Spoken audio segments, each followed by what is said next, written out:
and welcome to the latest Vote 2010 election edition of News 12's Newsmakers. Everyone, I'm Brian Connie Bear. And I'm Janine Rose. Today we focus on the race for U.S. Senate, specifically the 2 years left on the seat once held by Chappaqua resident Hillary Clinton before she was named Secretary of State. The News 12 networks invited both major party candidates to join us for a formal debate on the important issues facing New York voters. But unfortunately, Democratic incumbent Kirsten Gillibrand chose not to join us, and as you can see, her chair remains empty. But we are happy to have with us, though, former Congressman Joe DioGuardi. Mr. DioGuardi is a Republican from Ossining who served 2 terms in the House of Representatives from 1985 to 1989. Mr. DioGuardi is a certified public accountant and an author. He also has the Conservative and Taxpayers Party lines in next week's election. So, Mr. DioGuardi, because of your opponent's decision not to join us for a News 12 Network debate, you have the next half hour with us. We're very pleased to have you here. Thank you for inviting me, and I enjoy your show, Newsmakers, every week. Thank you. Get up bright and early, 7:30 on Saturdays to see it.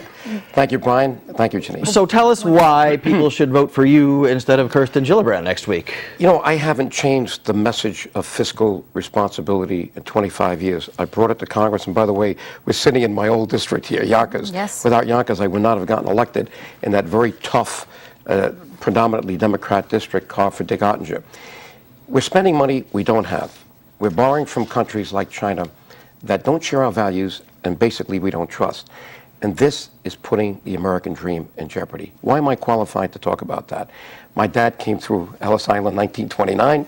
My mom came earlier from Bari, dad from Naples, and they had very little education. I'm the first one in my family to go to high school or college. So you can see the promise of America that brought so many people here. My dad was 15. By the time he was 20, he had already opened up a vegetable store in Harlem, Sugar Hill District, 145th Street and St. Nicholas Avenue. By the time I was raised in the Bronx or born, Mom and Dad had a food market. And that was my experience, to go after St. Martin of Tours Grammar School, after school to go there.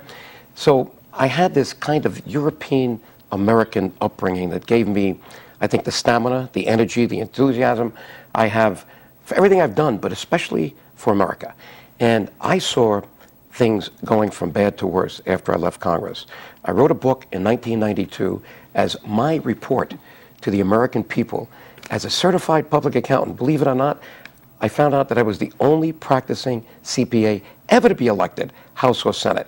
So I figured, since I had this great experience in the private sector, the world's largest accounting firm, in government accounting and private accounting, let me tell people, put it in my foundation so I didn't make any money on it, why government is lying to them about what they're spending. What are they lying Hasn't about? changed. Yeah, what are they? Obviously, 1992, you wrote the book Unaccountable Congress, Right. and Right. now here it is again. I have it. And she's got the sequel. What are they have the lying sequel. to us I'll hold about, it up. They and can what get should it right. voters be aware of? Okay. Right. Well, there's a double standard in many things that government does. They pass laws and they exempt the government from those laws.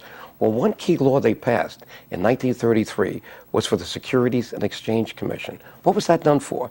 To protect shareholders from being abused by companies that would want their money. That's where they sell stock or public bonds. They had to account in a way that was professional, called generally accepted accounting principles. And you need independent audits. Well, guess what? The government exempted themselves from that procedure. So today, when you get the budget process, it's on a Mickey Mouse cash basis that you use when you balance your checkbook. When you write a check, that's when an expense.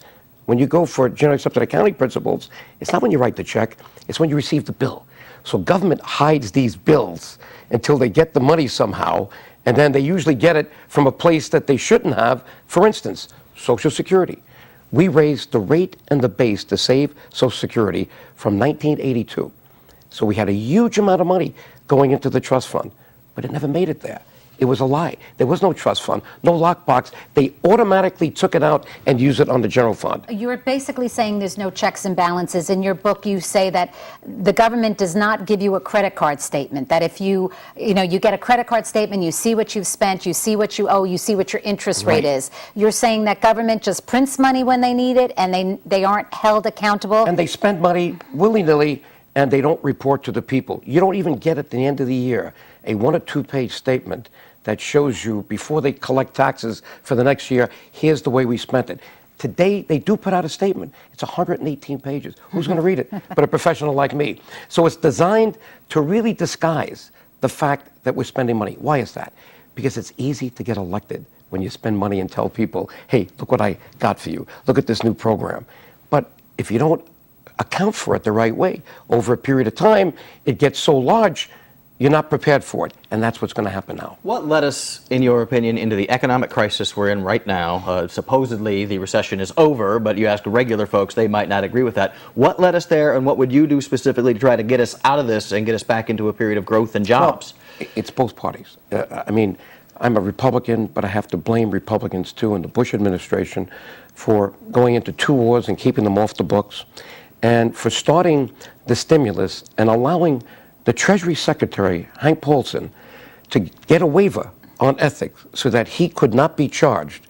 In other words, it was a gun held to the head of Congress to say, you want me to start the process of bailout here to save us from a depression? You better give me that waiver. And guess what he did? He reimbursed everybody he knew on Wall Street dollar for dollar, starting with Goldman Sachs. And then look at AIG. To unwind the trillions of dollars of these credit default swaps from AIG, you had to then figure out who were the counterparties. Well, the counterparties were people that he knew from Wall Street. They got dollar for dollar, and now we're stuck with at least a $50 billion loss on AIG. Mr. DioGuardi, that's what, when we talk to viewers, when we talk to, quote, regular Americans, 2 years ago we saw Wall Street basically bailed out. We saw the banks bailed out. But there was talk at that time about tax rebates to every working American. Never happened. Never saw the huge tax cuts we were promised. And people are not spending because everyone is in such dire straits. Why? I mean, it doesn't make sense that the banks would be bailed out and not the American people. That's one of the biggest problems, that we did bail out the banks, and they decided to game us by investing the money in treasury bills, raise their earnings per share, maybe lay off some workers. So here we see the stock market going up, but everybody's still feeling the pain. We have foreclosures, the jobs market is terrible. Regular Americans do not feel that they've been helped. I mean, if you talk to the basic average Joe. And Obama took exactly the wrong way in. Listen, Republicans even voted for Barack Obama. They were seduced by this great siren call for change and for hope. Now, we gave him a chance, as we did Kirsten Gillibrand. We'll get to that in a minute. But what did he do? He steered hard left to an ideological agenda on health care and on the regulation of Wall Street. What he should have done is taken a page from another great Democrat, FDR. What did FDR do? An infrastructure, a massive infrastructure program. Created that's jobs. what the stimulus plan, the economic Was stimulus supposed plan to do. Didn't do it. But it didn't do it. Just lately, he put out a $50 billion plan for infrastructure, which I say, great, but it's too little and almost, I hope it's not too late, but it's not enough.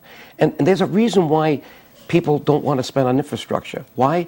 Because would you believe the government accounting system treats it as part of the deficit?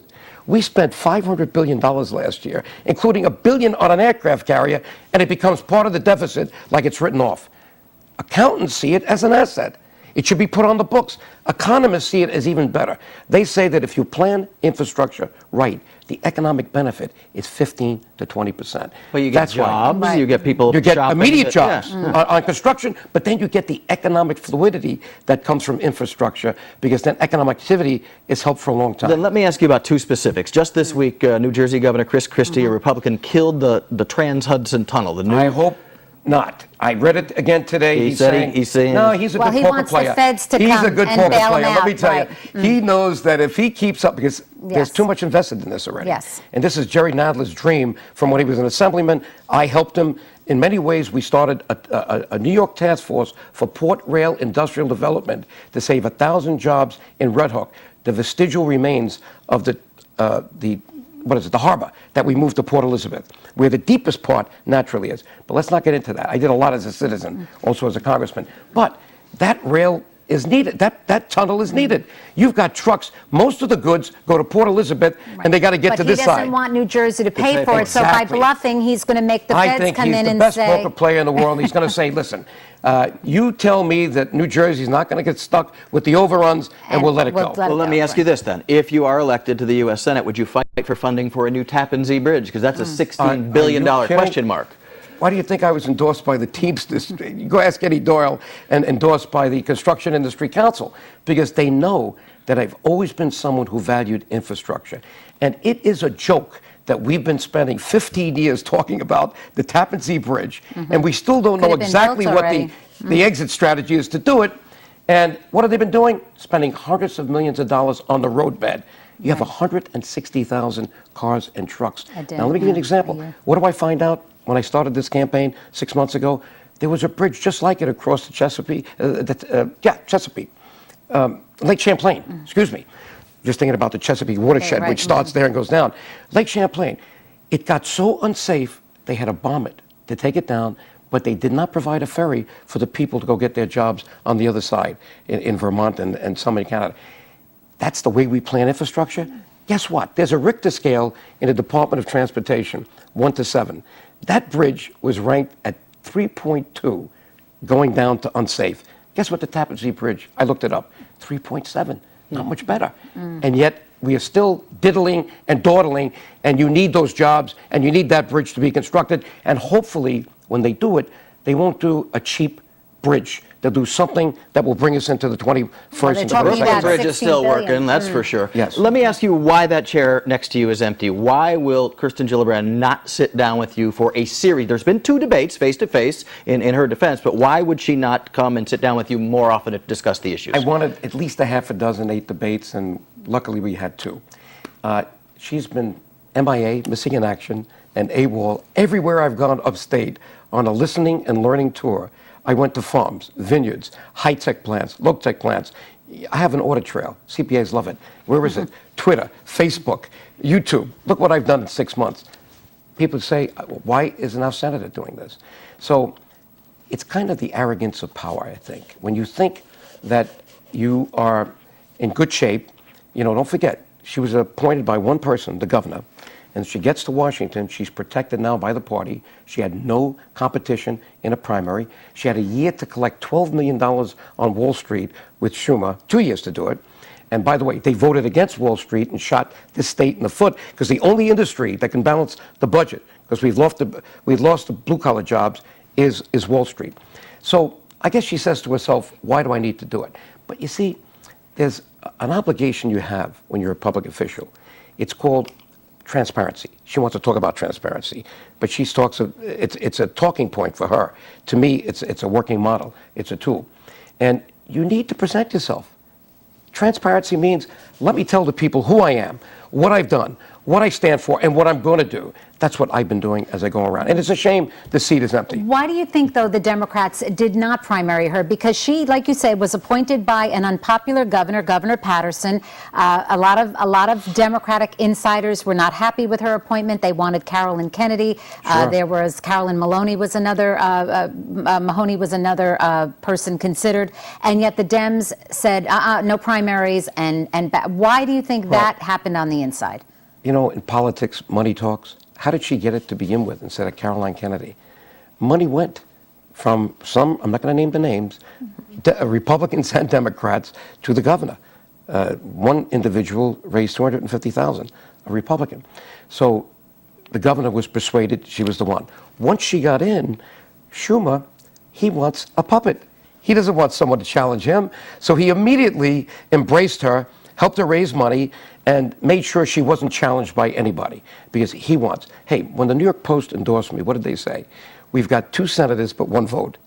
And we need 2 senators and 2 votes. What's wrong with a Republican who's a fiscal conservative in this great state, so that at least we see 2 sides of the issue? Schumer didn't want that. We want to get to some of the very specific issues. We've got to take a quick break right now, but we'll be right back with more of the special Vote 2010 election edition of Newsmakers with Joe DioGuardi. We'll be right back. Stay with us.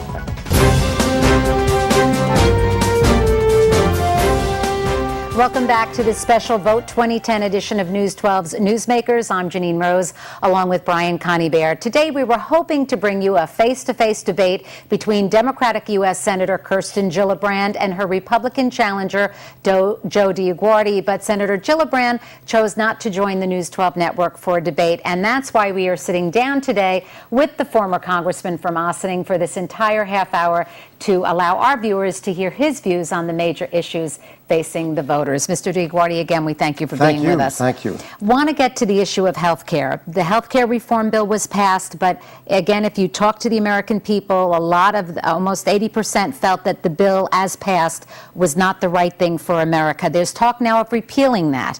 A, will a repeal happen? And B, if you're elected, do you vote to repeal? What's the deal? I would definitely vote to repeal and restructure. We do need health care reform, but we don't need a bill where the government is in too much in control, number one.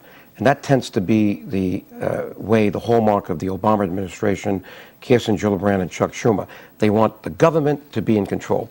The other thing is it didn't reduce the cost of health care. If they wanted Republicans at the table, they would have to step on the third rail for the Democrats, which is tort reform. And why isn't that happening? You've got 57 lawyers in the Senate out of 100. You've got, when I left, 286. I know there are over 250 today in the House. You've got this legal profession, which is a very big special interest group feeding money in. So as a result, we have doctors today performing tests that they don't really need. It's called defensive medicine. And some of them are expensive, MRIs, because they're afraid. They turn on their TVs as you do, and they see law firms. Did you get into an accident? Was it a year ago? Do you still have pain? Did you trip? So I'm not saying that you don't give what they call economic damages. If you lose an arm or a leg, there are ways to compute what that's worth. But then they always add the pain and suffering on top. That has to be limited to $250,000. But prevention, not enough in this bill on prevention. We need to tell the people, as we did with cigarette smoking, that they have a choice and they have a responsibility to do the right thing. Now, we don't want them all to be marathon runners, but you have to do some exercise. There's something about stress reduction and yoga. There's something about understanding what chiropractors do, acupuncturists do, and nutrition. Look at type 2 diabetes. And the biggest problem is childhood obesity. Hey, type 2 diabetes is one of the most costly things today. And what are they doing? Can the government do anything about those things? Well, can you what they can do is listen, you can't legislate everything. You've got to educate Americans. Without information, they have no choices. Didn't we do it with cigarette smoking? I think we did a very good job 20 or 30 years. Even the kids today, they see their parents smoking, would say, Dad, Mom, that's not good. So you've got to deal with that. Look at type 2 diabetes. The medical profession will wait until someone has to amputate toes and fingers and feet, rather than say in the beginning, you know, you need to take off 40 pounds, you need to do something, because then your quality of life will be better and you'll stay well and it'll cost less. That's not being done. There's kind of a little bit of something being done on prevention. But Mr. DioGuardi, given what we saw to get this original bill passed, if the bill is repealed, would it take, again, months or years for Congress, particularly if we don't see a majority or we see a Republican majority, Democratic House, et cetera, would it take years again to get something passed? I hope not. But you know, there's so much uncertainty today. Until November 2nd comes, this Tuesday, we're not going to know whether this is a real political revolution or just maybe a slight tweaking. My feeling is, in New York State, it is a political revolution. The Tea Party people are not just a structured party. They're people who are Republicans, independents, conservatives, taxpayer party, and they are really upset, really angry. And they've used that vehicle to express that anger. And look at the primary. I mean, 3 times more came out in my primary than did when Spencer ran against Hillary Clinton. So it shows you that they want to get engaged. I think you're going to see that and more on the 2nd in all these races. Let me hit you on some other issues that you may have to tackle if you get into the Senate, and one of the most difficult is immigration reform. Where do you stand on that? Should there be a path to citizenship for people who are here illegally? First of all, let's get to what the federal government has failed at, shutting down the borders. It's not just people who are coming here, it's drugs. Look at the problem we have in Mexico today. I mean, it's sad to see the massacres and whatnot, and why we can't deal with that is beyond me. But look at Arizona. If a state sees that the federal government is not doing its job, they have the right to do what they want to do. Now, you talk about what should we do in the meantime with immigration. Obviously, you can't deport 12 million people.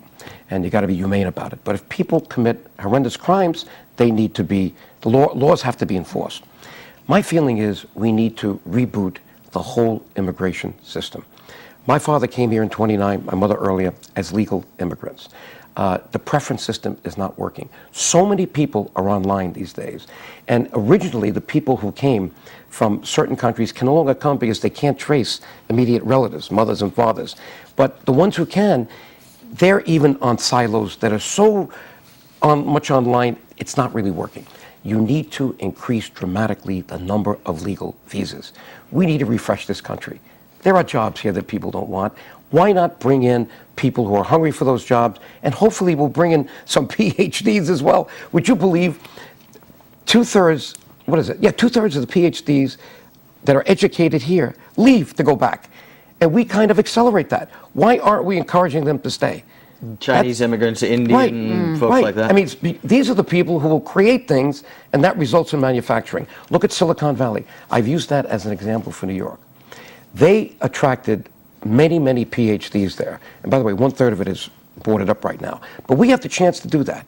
But you need a collaborative effort with industry, the investment community, government, and academia. And there's a report that was put out by the governor, signed by the president of Cornell University, that said, New York Task Force on diversifying New York's economy through collaboration, as I just said. That was December 14th. My wife found it on the internet, not being advertised, not being implemented. You know, what's wrong with New York, the Empire State? We're going to just sit here as everything goes to pot? And that's what we're doing. You have a dysfunctional government in Albany, and God willing, for the right reason, we have at least a Republican Senate.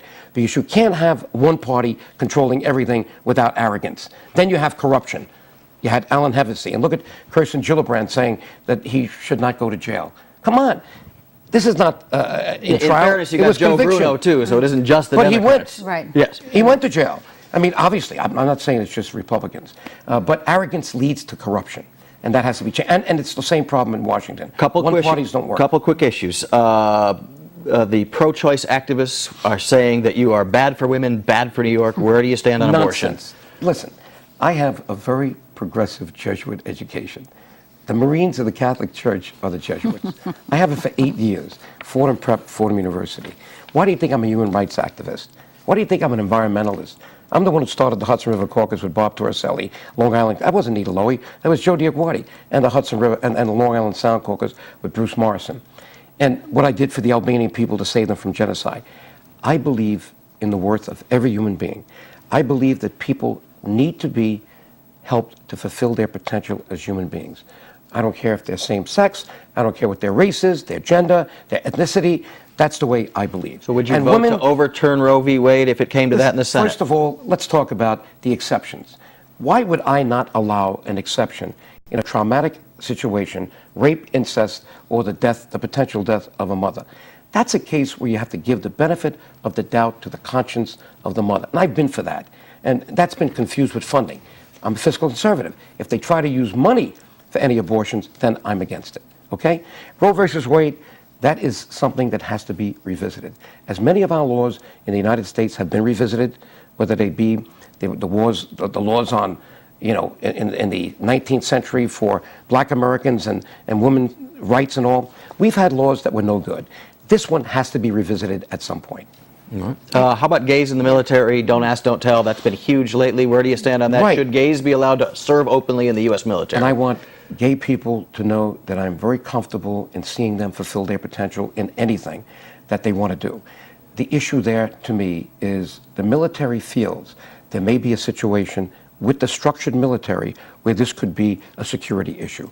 Let these generals come out with a consensus, and whatever that consensus is, you see how fast it is that I will vote on it. Now, gay marriages. Would I use the word marriage? No. But would I encourage, you know, the issue of contractual benefits, the issue of committed relationships on the same sex? Would I encourage them to have the same kind of security that other couples would have? Obviously. But as a traditionalist, I would not use the word marriage. We're quickly running out of time, but I would ask you, a lot of people, as we mentioned earlier, are in trouble financially, fiscally, foreclosures. Big time. Big time. If you get to Congress, what would you do to help the average American? Well, number one, you got to loosen up the money from the banks. You got to get that money out there. It wasn't meant to be invested so their earnings per share would go up.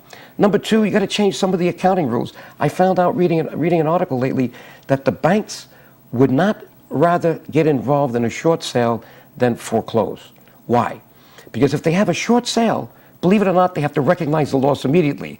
On a foreclosure, they take the property, they keep it on the books at the original value. Well, this is what Japan did for 10 years, and look at Japan. Read that story in the New York Times a week ago. Front page, Japan.